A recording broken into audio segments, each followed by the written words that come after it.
Sure good to see everyone here again tonight.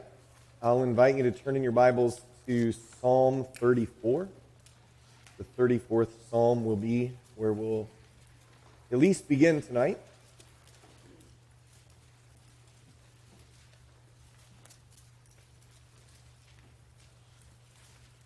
If you've been unable to be with us, you have missed the entire first half of this gospel meeting. These half-week meetings, when you go through Wednesday, after Sunday's 3 lessons, you only got 3 left. So we're on the back side of the hill of this gospel meeting.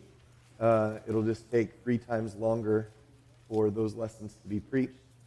But what you missed yesterday was the beginning of a discussion about, in my estimation, why the first century Christians were so excited and zealous about who they were in Christ Jesus.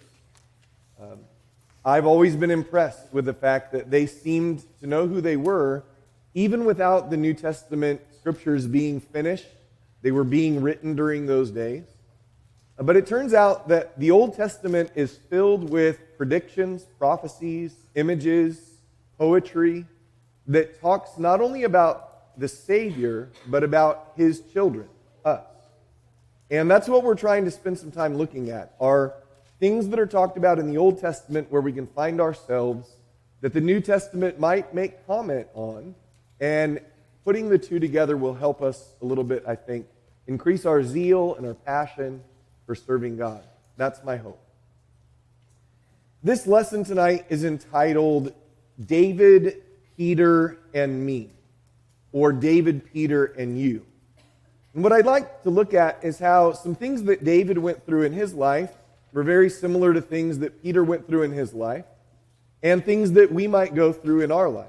And hopefully between all of those studies, we'll make some application in our life. We're going to read Psalm 34 here in just a moment, but I want you to notice the superscription there right beneath the chapter heading. It says that this is a psalm of David when he feigned madness before Abimelech, who drove him away and he departed.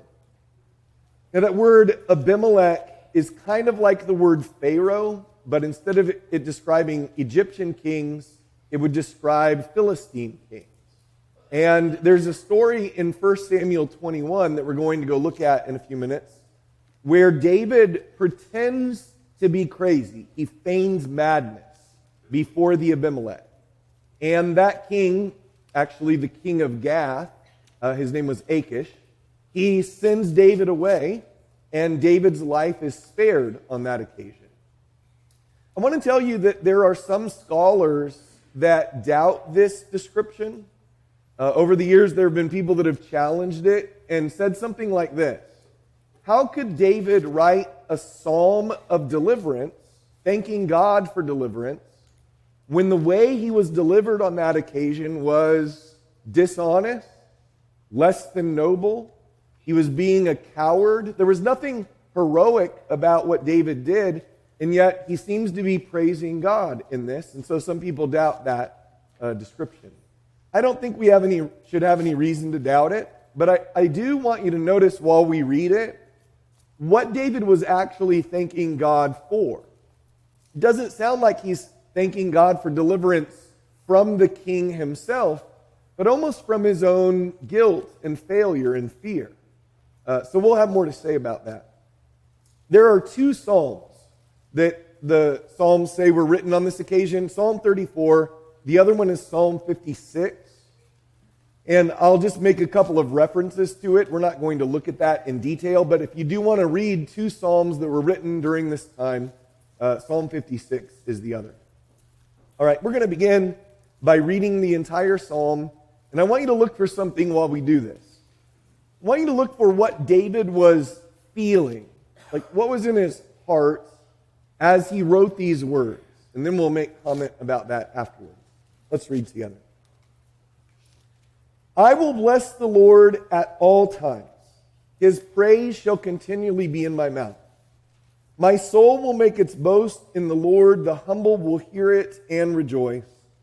O magnify the Lord with me, and let us exalt his name together.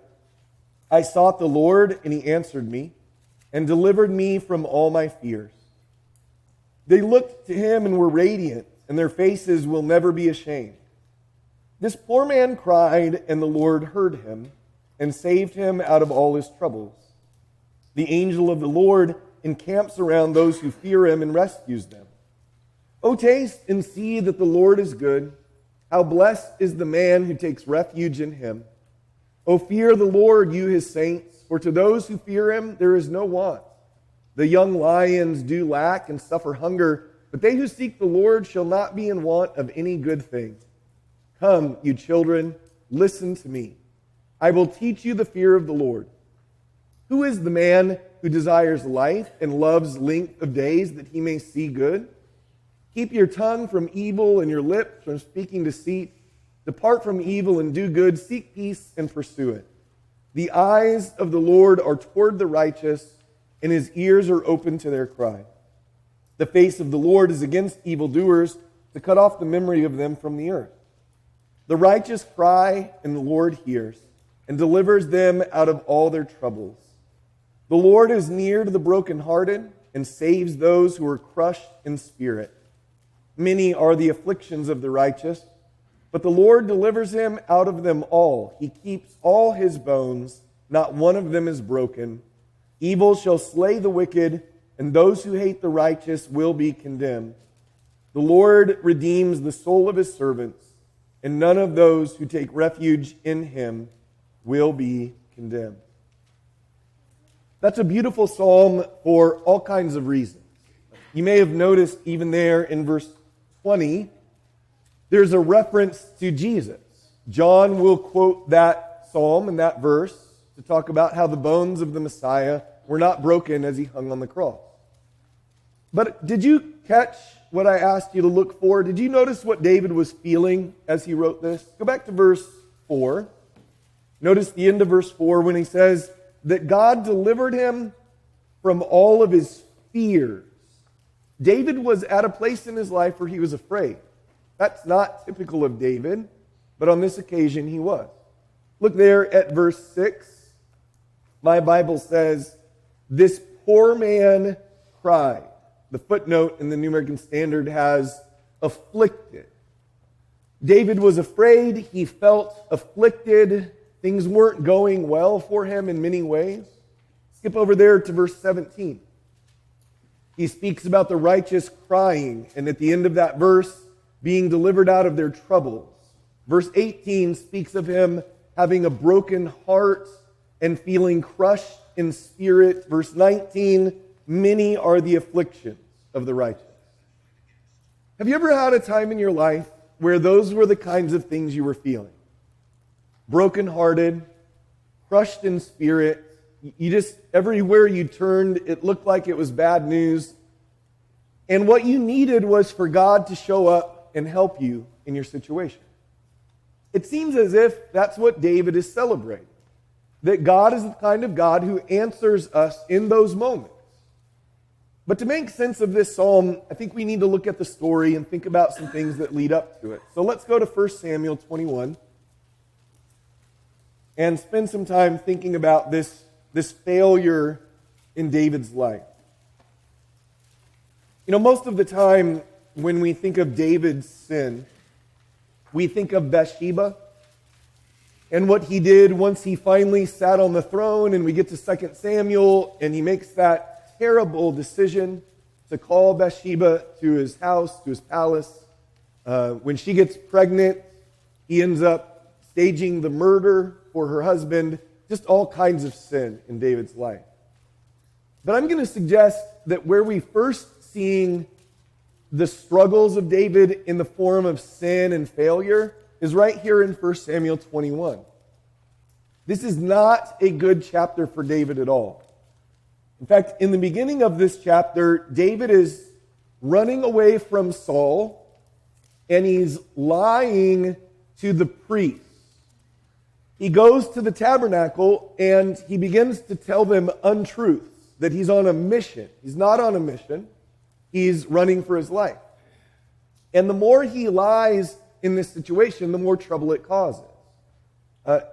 In fact, what David does on this occasion, Jesus comments on it in the New Testament. And he said what David did on this occasion was not lawful for him to do, to take the consecrated bread. That wasn't something that he should have done. But look down here in around verse 8, and we'll see how David's not in his right mind. 1 Samuel 21, verse 8. David said to Ahimelech, that's the priest, "Now is there not a spear or a sword on hand? For I brought neither my sword nor my weapons with me, because the king's matter was urgent." Then the priest said, "The sword of Goliath the Philistine, whom you killed in the valley of Elah, behold, it is wrapped in a cloth behind the ephod. If you would take it for yourself, take it, for there is no other except it here." And David said, "There is none like it. Give it to me." Then David arose and fled that day from Saul and went to Achish, king of Gath. All right, notice David again lies to the priest when he says, "Look, I don't have a spear or a sword because this matter was urgent that I'm on." But he says, "You have a weapon that you can give me." And the priest says, "Over there behind the ephod is the sword of Goliath." Now, do you remember that? David had used this sword to cut off the head of the giant that he had killed. A time of great bravery in David's life. And he says, "I love that sword. That's a great sword. Give it to me." But do you remember where Goliath was from? He was a Philistine. But where was he from? Gath. There's something really weird here to take the champion of Gath's sword and go down to Gath. I don't know what David is thinking is going to happen, but that's a recognizable sword. And David's a recognizable name to go to that place. Watch what happens when he gets there. Verse 11. But the servants of Achish said to him, "Is this not David, the king of the land? Did they not sing of this one as they danced, saying, Saul has slain his thousands, and David his 10,000? David took these words to heart and greatly feared Achish, king of Gath." So we find out that there in the land of the Philistines, the songs in Israel have hit like the top of the international charts. Like they've heard the songs down there. They even know he's the rightful king. A lot of Israelites were not recognizing this, but the Philistines know he's the king. But does verse 12 sound like David to you? When it says in verse 12 that David greatly feared Achish. You've never read anything like that about David before. Before this, David was always courageous. But for whatever reason, in this moment, he's afraid of this king. So what's he going to do in this moment? Look at David's best idea in verse 13. So he disguised his sanity before them and acted insanely in their hands and scribbled on the doors of the gate and let his saliva run down into his beard. Then Achish said to his servants, "Behold, you see the man behaving as a madman. Why do you bring him to me? Do I lack madmen that you've brought this one to act the madman in my presence? Shall this one come into my house?" Chapter 22. So David departed from there and escaped to the cave of Adullam. And when his brothers and all his father's household heard of it, they went down there to him. Everyone who was in distress, and everyone who was in debt, and everyone who was discontented gathered to him, and he became captain over them. Now there were about 400 men with him. Let's think back through what we just read. Look at verse 13 again. As Achish is coming in, David thinks, I've got to disguise myself. I've got to be somebody else. So he literally starts drooling down his beard. I'm not going to demonstrate that for you tonight. But could you imagine that? The king of Israel drooling all down himself, scribbling on the walls. I don't know if he picked up a coal from the fire and began to write nonsense. Is there something kind of brilliant about that? I mean, it's almost like a spy story, right? That maybe somebody's about to be caught, and they're very clever to disguise themselves, and now, he can get off from this. But I wonder if David felt like he was being very clever. Do you think he thought, oh, I'm so proud of myself right now? There's something kind of funny about this story.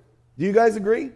When the king comes in and sees the crazy guy, he looks at his, helpers and he says, why are you bringing me crazy people? I've got plenty of crazy people to deal with. Just get this guy out of my sight. There's something funny about that. But again, let's get into the heart of David. Do you think he found this to be a funny occasion?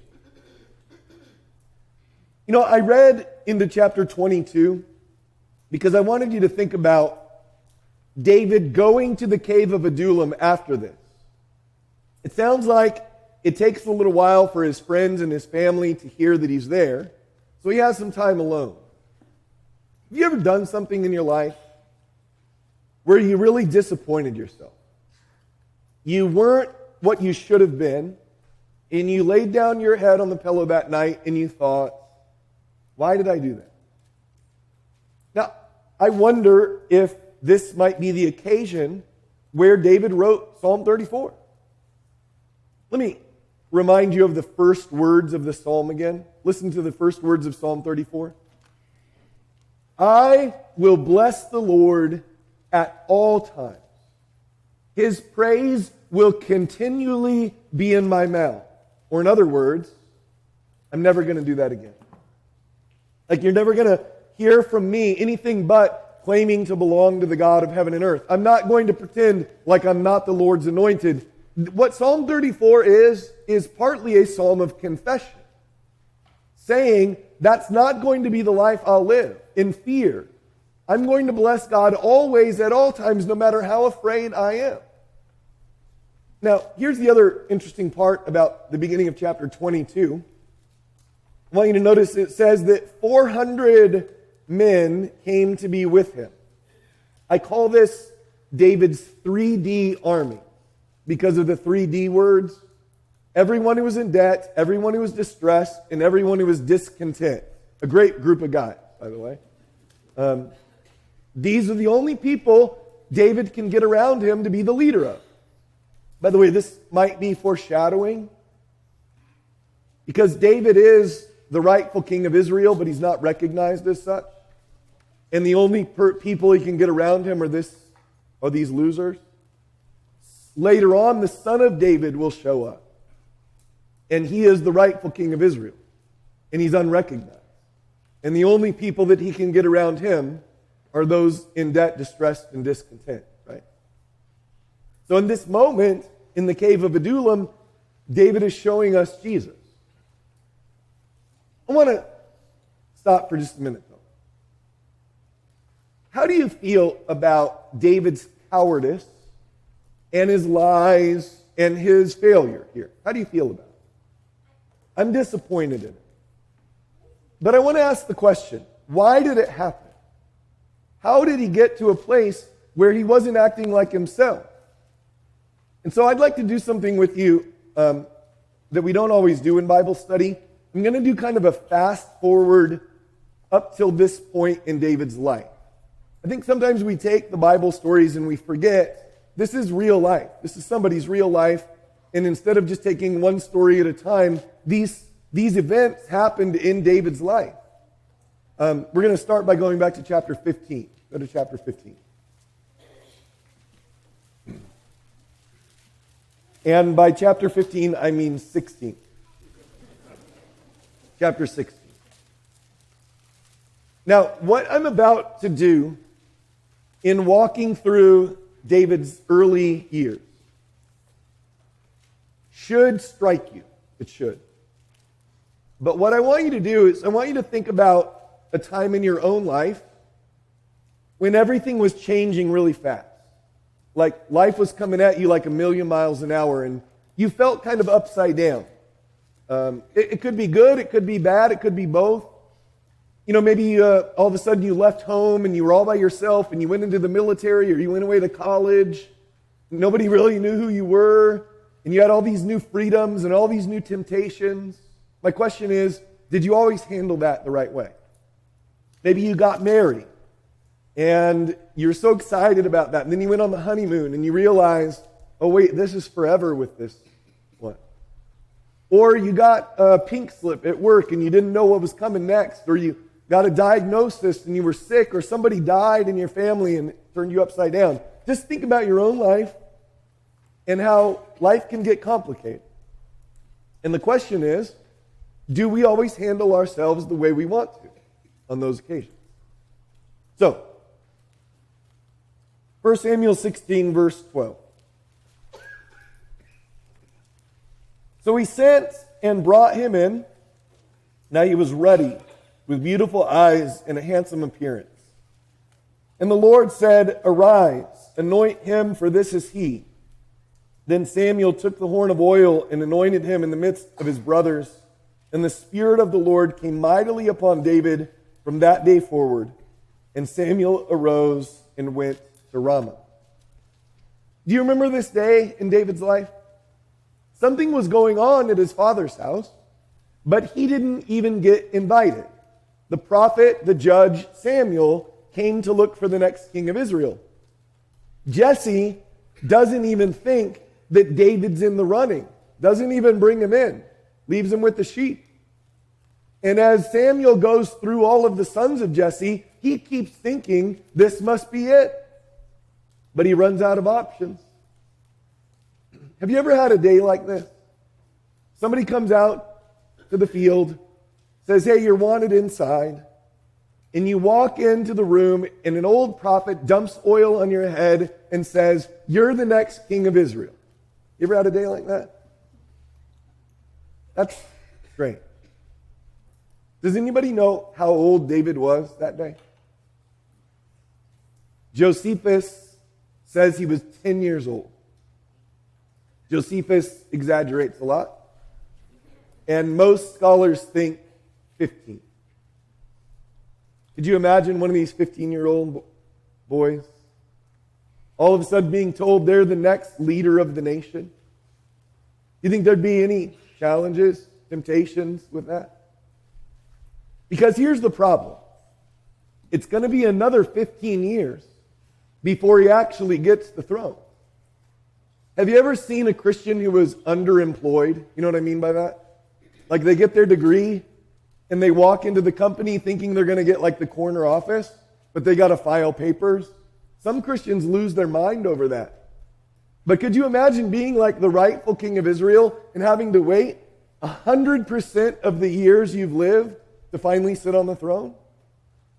Now, if that's not weird enough, we find out in the next couple of paragraphs that Saul, the king, begins to lose his mind. An evil spirit comes upon him from the Lord, and the only thing that can calm him down is music. Music soothes the savage beast, right? And who gets chosen to be the music or the musician for Saul? Verse 17. So Saul said to his servants, "Provide for me now a man who can play well, and bring him to me."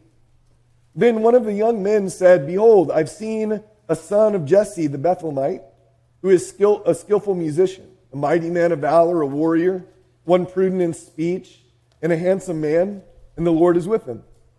So Saul sent messengers to Jesse and said, "Send me your son David, who is with the flock." Jesse took a donkey loaded with bread and a jug of wine and a young goat and sent them to Saul by David his son. Then David came to Saul and attended him, and Saul loved him greatly, and he became his armor bearer. Can you imagine that? Being the anointed king, having to every day look at the king who is not in his right mind anymore. In fact, I have a theory. When David is before Achish, king of Gath, and he thinks, how can I not look like the king of Israel? He might have thought, act like Saul, act like Saul, act like Saul, right? He's seen this before. Saul is not who he's supposed to be. But we also learned that David is still working for his father, tending the sheep, playing music for Saul, in his own mind as a teenager, wondering what this all means. Would that have been easy for you? Go to the next chapter, chapter 17. Can you imagine this day? Look at verse 20. Actually, let's read verse 17. Look at verse 17. 1 Samuel 17, verse 17. Jesse said to David his son, "Now take for your brothers an ephah of this roasted grain and these 10 loaves, and run to the camp to your brothers. Bring also these 10 cuts of cheese to the commander of their 1,000. And look into the welfare of your brothers, and bring back news of them. For Saul and they, all the men of Israel, are in the valley of Elah, fighting with the Philistines." Now, again, I don't need to make too much of this, but would this be hard for you if you were a young man and your father said, "I want you to run cheese out to your brothers who are warriors"? And you're thinking, "But I'm the rightful king of Israel."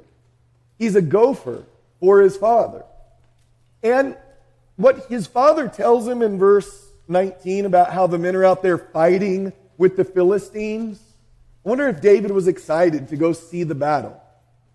But that's not what he finds when he gets there. What does he find? Look at verse 24. When all the men of Israel saw the man, and that would be Goliath who would come out and challenge them, they fled from him and were greatly afraid. So verse 19 said the men are fighting. Verse 24 said that they are fleeing. Do you think this would have affected David at all? This is his army. This is the state of the nation. Have you ever seen a Christian that was about to take over their parents' business, maybe? And as they got closer and closer to taking over the business, they realized it was in shambles. It was in debt. All of the workers were discontented. There was nothing productive going on. And now you've got to think about inheriting this mess. Can you imagine that for David? Everyone's a coward. Nobody's doing the right thing. And I'm supposed to eventually step into the role of being the commander and the leader for these men. Now, if that's not hard enough, look down around verse 28. 28. David was asking questions about what would happen to the man who would kill the giant. Eliab, his oldest brother, heard when he spoke to the men, and Eliab's anger burned against David. And he said, "Why have you come down? And with whom have you left those few sheep in the wilderness? I know your insolence and the wickedness of your heart, for you've come down in order to see the battle." But David said, "What have I done now? Was it not just a question?" Did any of you grow up in a family where you were literally hated by your siblings?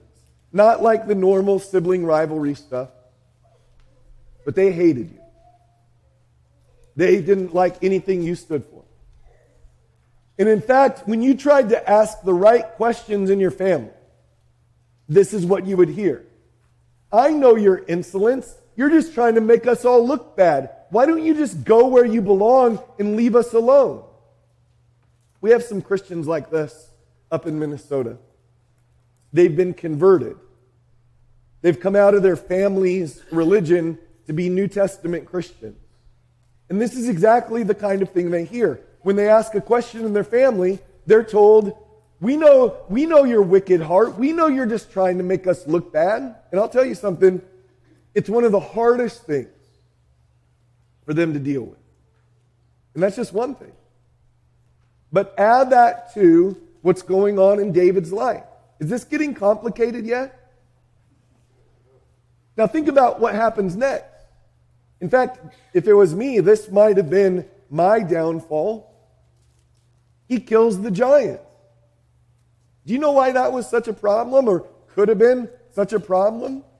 Go to chapter 18. Verse 6. It happened as they were coming, when David returned from killing the Philistine, that the women came out of all the cities of Israel singing and dancing to meet King Saul with tambourines, with joy, with musical instruments.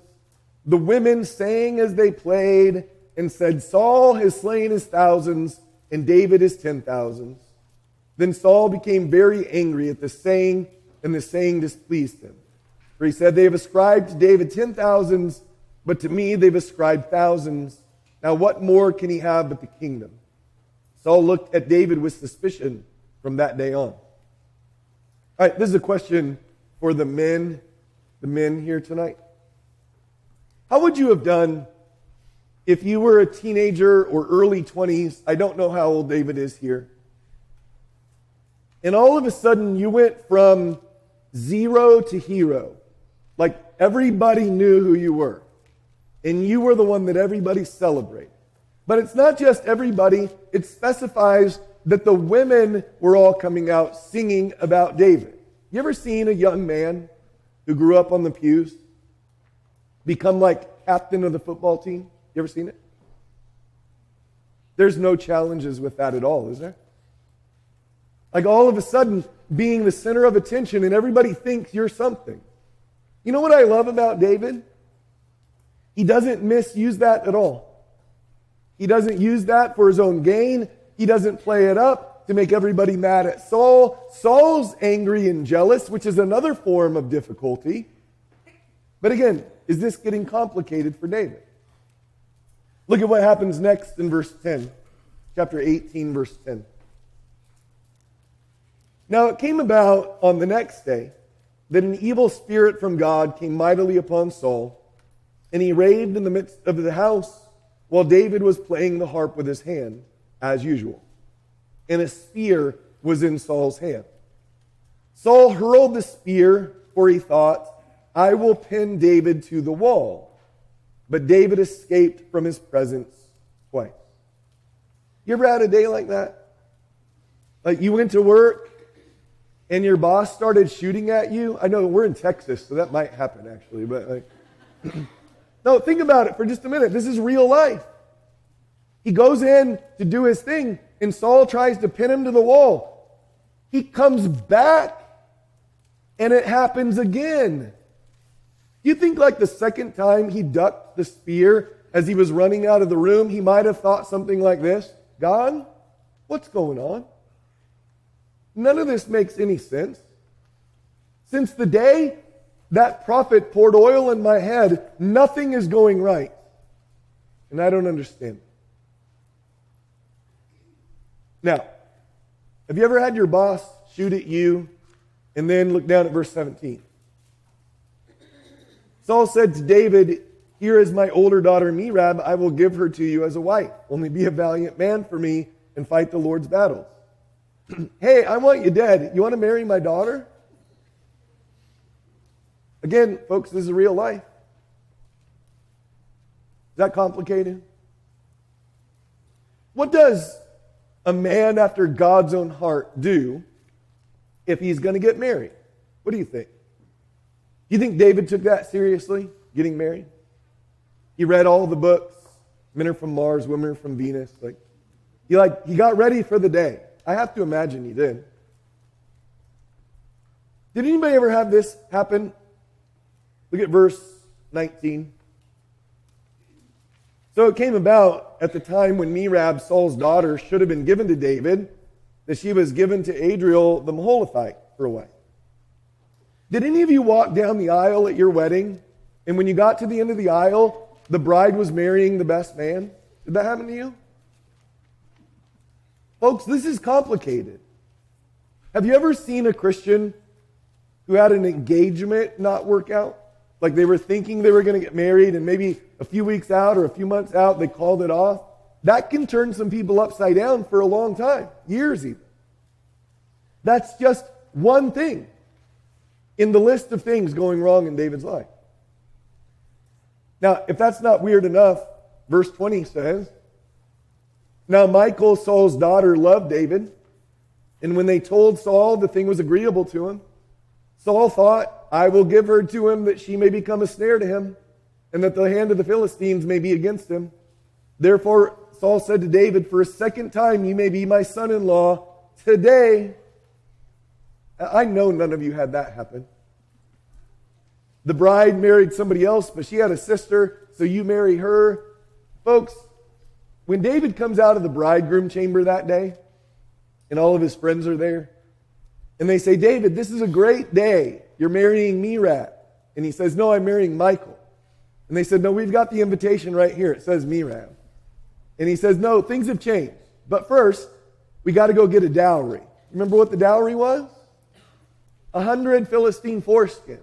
Folks, I'm glad I didn't live in those days. David and his friends go and bring back, they double the order. They come back with 200.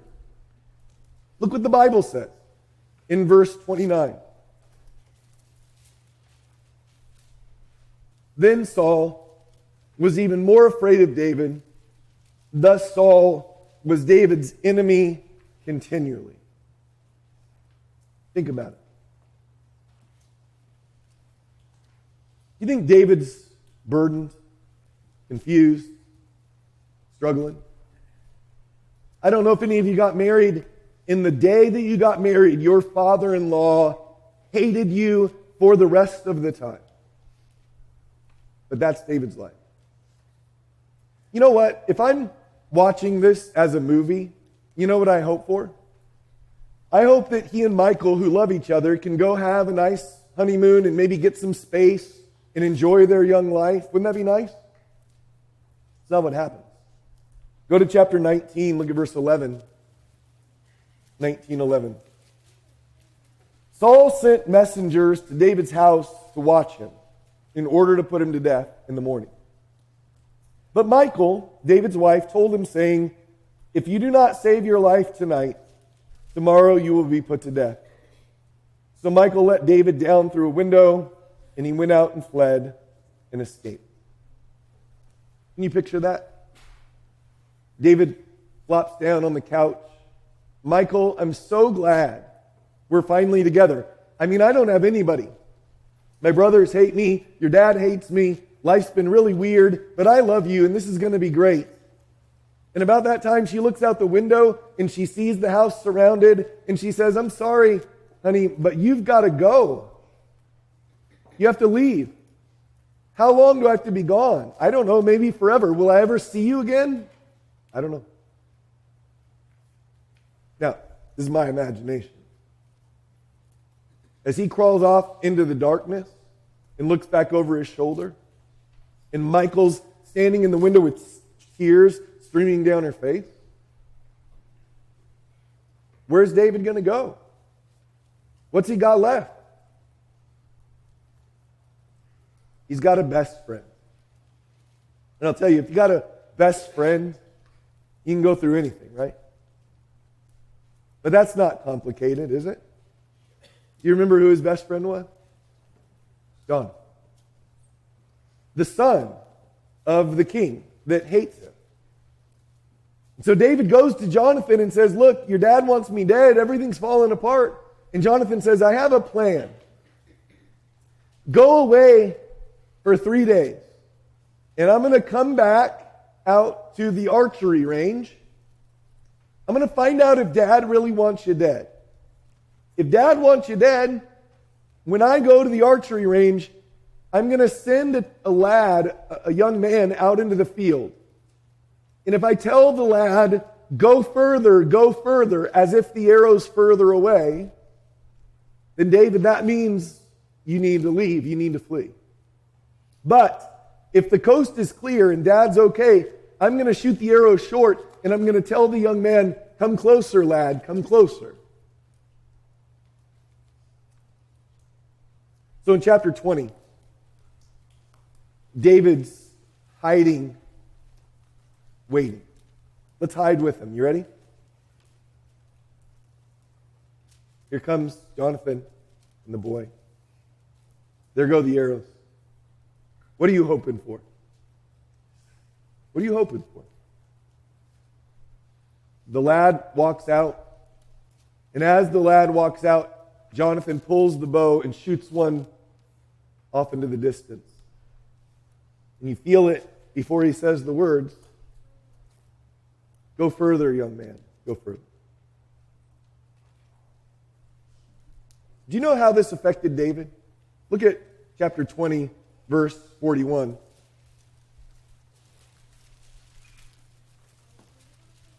When the lad was gone, David rose from the south side, fell on his face to the ground, and bowed 3 times. And they kissed each other and wept together, but David wept the more.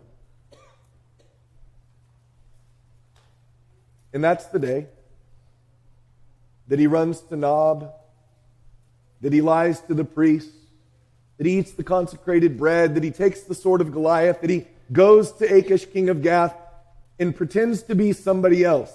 Folks, I don't blame him.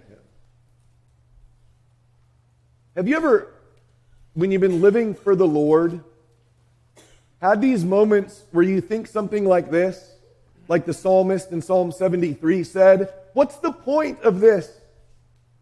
Everything that I do that's right, it doesn't work out. I look at everybody else who's ungodly and everything's going fine for them. But me, being godly, is making life difficult, in my opinion. Can't I just today be somebody else? Can't I, just like everybody else, lose my mind one day? Do you remember the day you did that? You? You'd always done what was right. And then you showed up at a party. Somebody handed you a red Solo cup. And you'd never done that before, but nobody was watching this time. So just for today, I'm going to be somebody else. You'd always kept yourself pure, but man, that girl, that boy, so handsome or beautiful, I'm so in love, and I just want to do this time. Do you remember how your heart broke? Do you remember? Do you remember how devastated you were? David was trying to teach us something. Go back to Psalm 34. Psalm 34.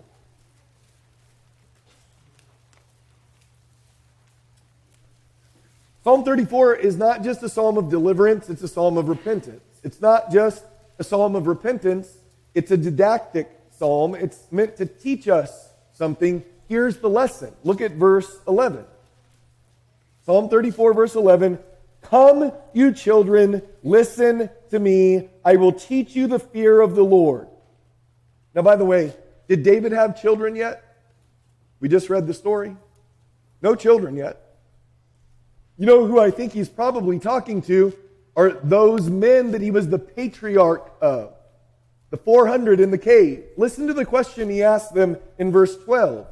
Who is the man who desires life and loves length of days that he may see good? Imagine that question ringing out through the cave of Adullam. Who wants to love life and see good days? You think every hand went up? Yes. You too, right? You want to love life and see good days? Well, tell us the secret, David. Here it is. Keep your tongue from evil, your lips from speaking deceit. Depart from evil and do good. Seek peace and pursue it. The eyes of the Lord are toward the righteous, and his ears are open to their cry. The face of the Lord is against evildoers, to cut off the memory of them from the earth. Wait, that's it? Just keep my tongue from evil and my lips from speaking deceit? Just depart from evil and do good? That's the answer? Keep it in its context. The deceit that David had spoken was denying who he was or whose he was. He no longer confessed the God of heaven. He acted like a madman. And he broke his own heart. And you cannot love life and see good days when you're breaking your own heart. Now, I told you this lesson is David, Peter, and us. Do you recognize verses 12 through 16 from anywhere in the New Testament? Those words are quoted in 1 Peter chapter 3. So turn in your Bibles to 1 Peter 3.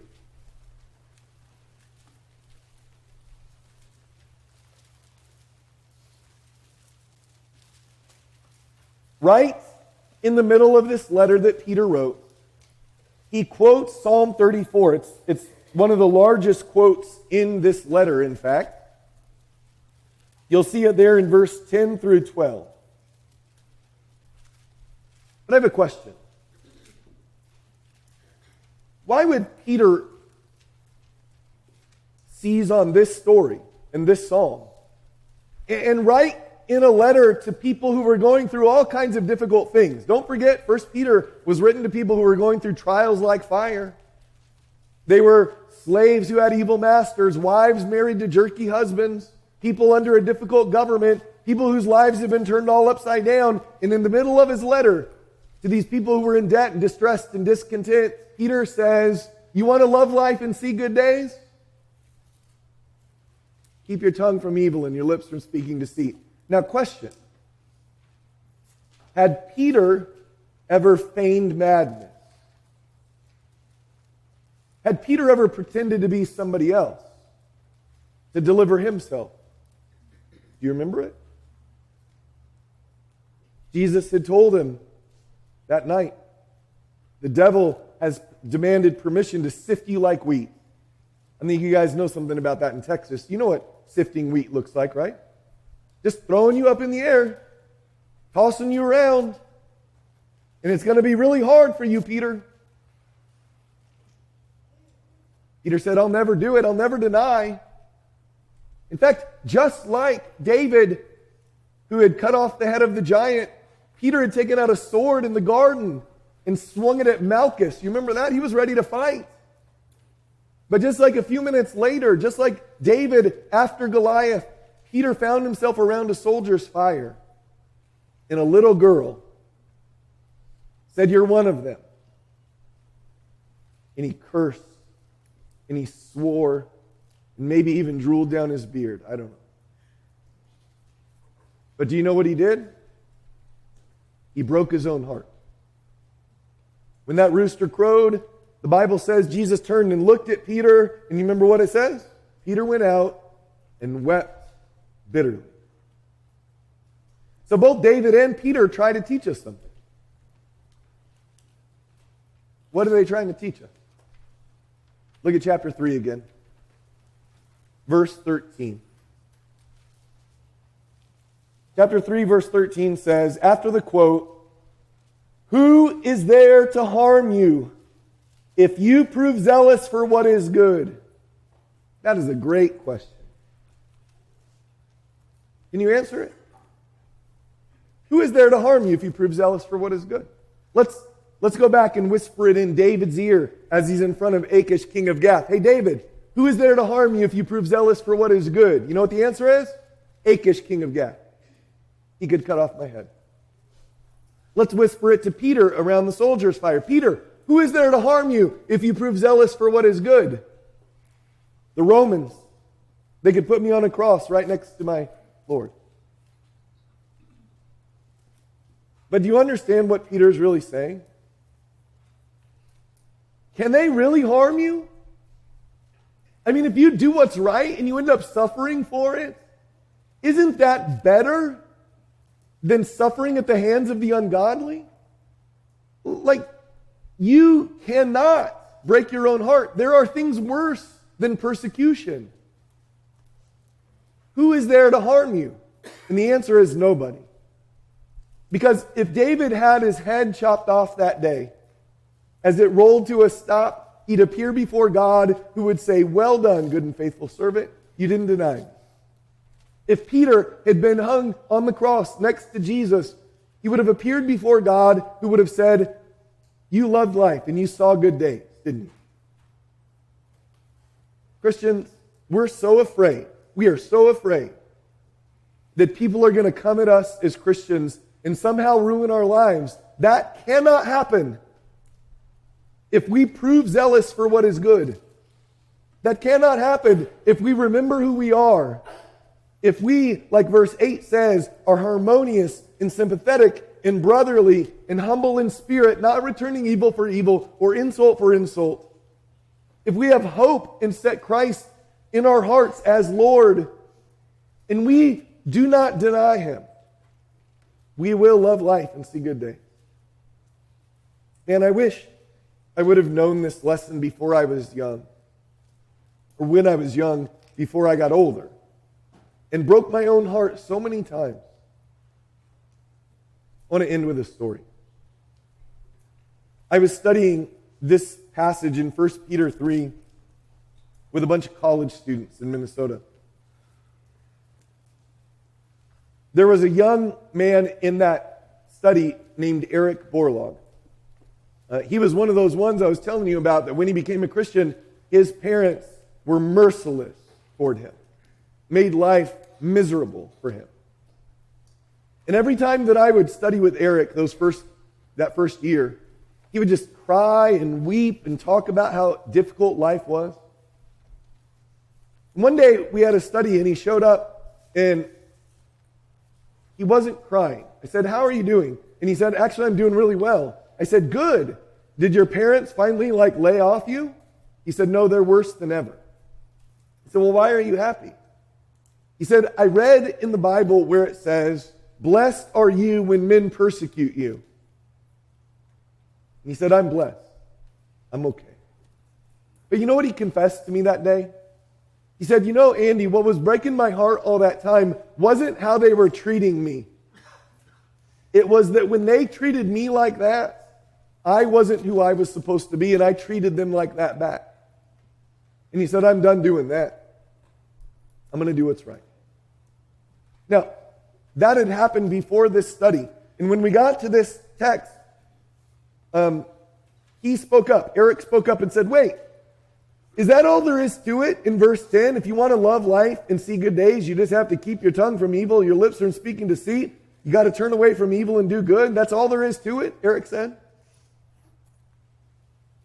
And it was perfect timing. Because I said to Eric in front of all the kids, "Eric, a few months ago, were you loving life and seeing good days?" And he said, "No, I was miserable." And I said, "What about now? Are you loving life and seeing good days?" And Eric's eyes got wide and he said, "I am." And he looked at the college students and he said, "Guys, Peter's right." Peter's right. David's right. And they did it and failed and told us about it so that we don't have to do it. For many of us, we know the pain of this. We've done it too many times. But let this be the last day. Let's remember who we are. Let's never be ashamed of being the Lord's anointed. Let's never act like the madness around us just because it becomes uncomfortable for us. Yeah, this church may lose their tax-exempt status someday. Keep on preaching the truth. I don't know what your story is, but I hope you see yourself in Psalm 34 and in 1 Peter 3. We want to give you a chance today to make your life right with God. I want to end with this quote from Psalm 56. I told you Psalm 56 was the other psalm. That's the text where David said, "God, you've taken account of my wanderings and you've kept every tear in a bottle." David knew that God saw his sufferings. God sees yours. But then David said this in Psalm 56 verse 11. "In God I have put my trust. I shall not be afraid. What can man do to me?" And look, if you obey the Lord, man can't do anything to you except maybe destroy your body. But God will save your soul forever. Please come to him tonight. We can pray for you.